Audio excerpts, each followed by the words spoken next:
첫 시간 주님께 안녕하세요. 대강교회 오훈 목사입니다. 5월 17일 화요일입니다.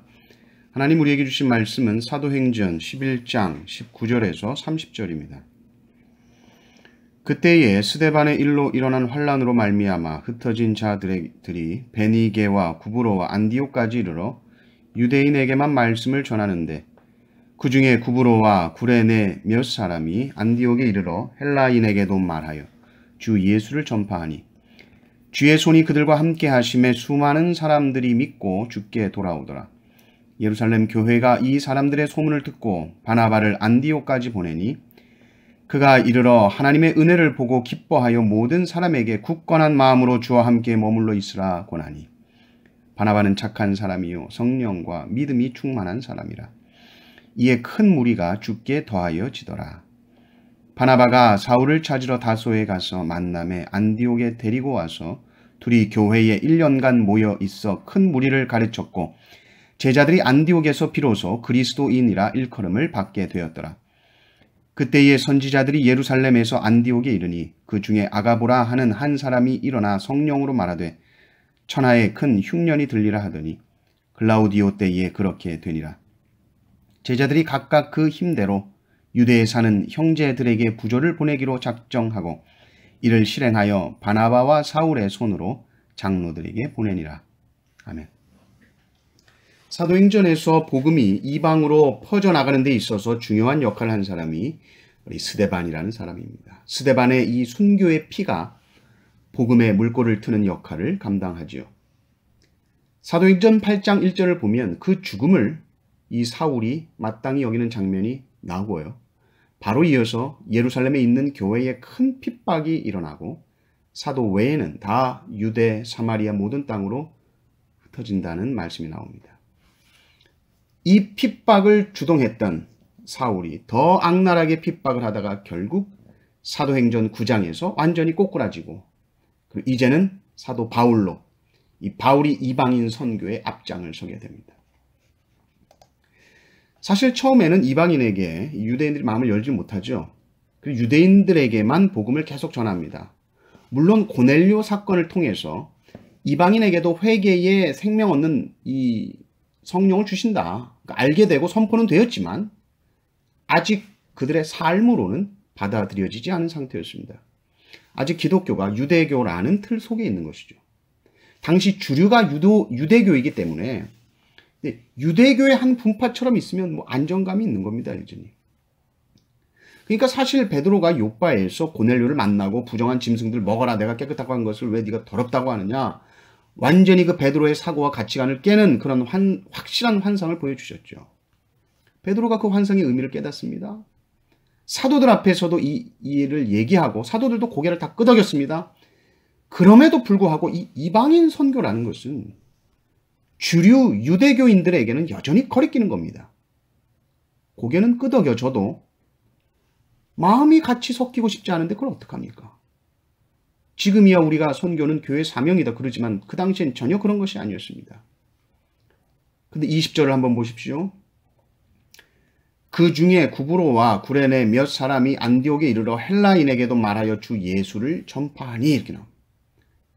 구브로와 구레네 몇 사람이 안디옥에 가서 헬라인에게도 말합니다. 그래서 주 예수를 전파하죠. 이방인에게 복음이 전파된 것입니다. 그런데 그 반응이 엄청납니다. 수많은 사람들이 주님께 돌아오게 되는데 21절 보니까 주의 손이 그들과 함께 하심에 수많은 사람들이 믿고 주께 돌아오더라. 주의 손이 그들과 함께 하셨다. 주의 손이라는 말은 손은 능력입니다. 권능입니다. 주님의 권능으로 말미암아. 그러니까 기적이 많이 나타났다는 거예요. 그리고 엄청난 사람들이 믿고 주님께 돌아옵니다. 그러니 이제는 이 수많은 사람을 말씀으로 바르게 인도할 사람이 필요한데 그래서 예루살렘 교회에서 바나바를 보내줍니다. 바나바도 와서는 보는 거예요. 이 이방인들에게 부어지는 하나님의 은혜를 보고는 너무너무 기뻐합니다. 그리고 바나바가 사역을 참 잘했던 것 같아요. 이제 처음 주님을 믿기 시작하는 사람들을 잘 돌봤던 것 같습니다.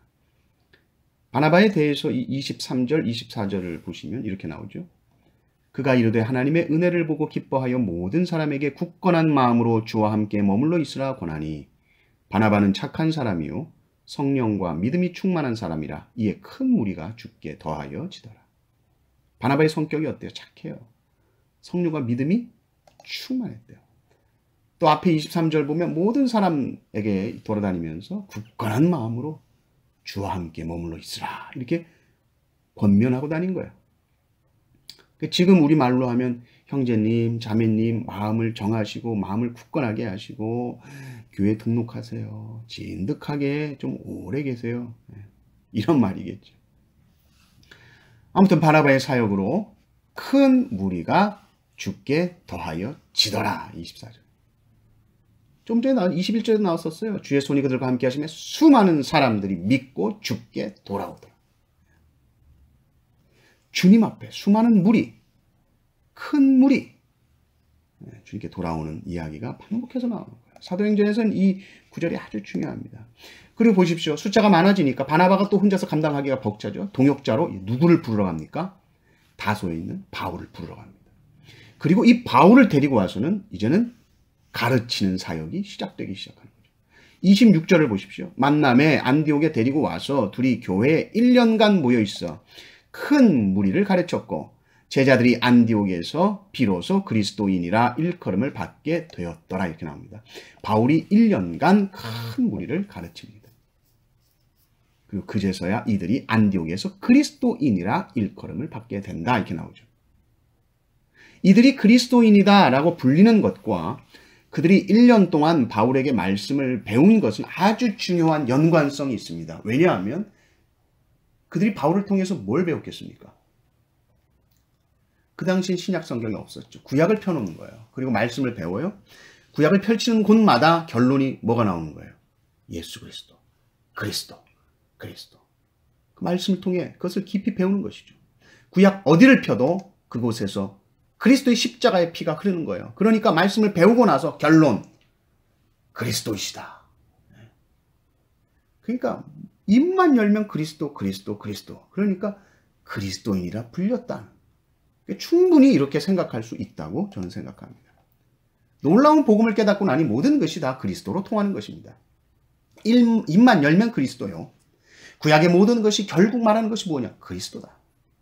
그러니까 그들을 보면서 사람들이 붙여준 별명 같은 것이 그리스도인이라는 말이죠.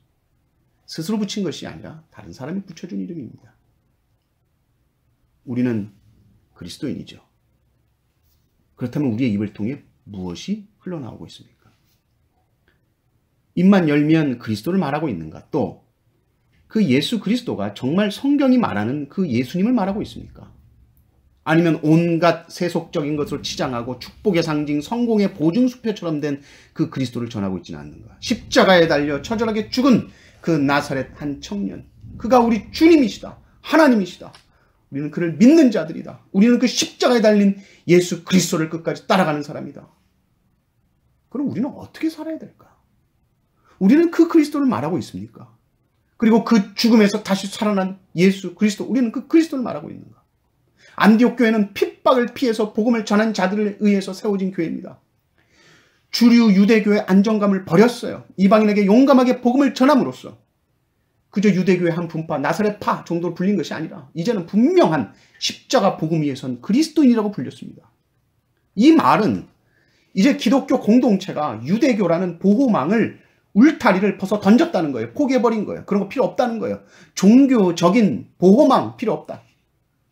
유대교 틀 속에 있으면 편하죠.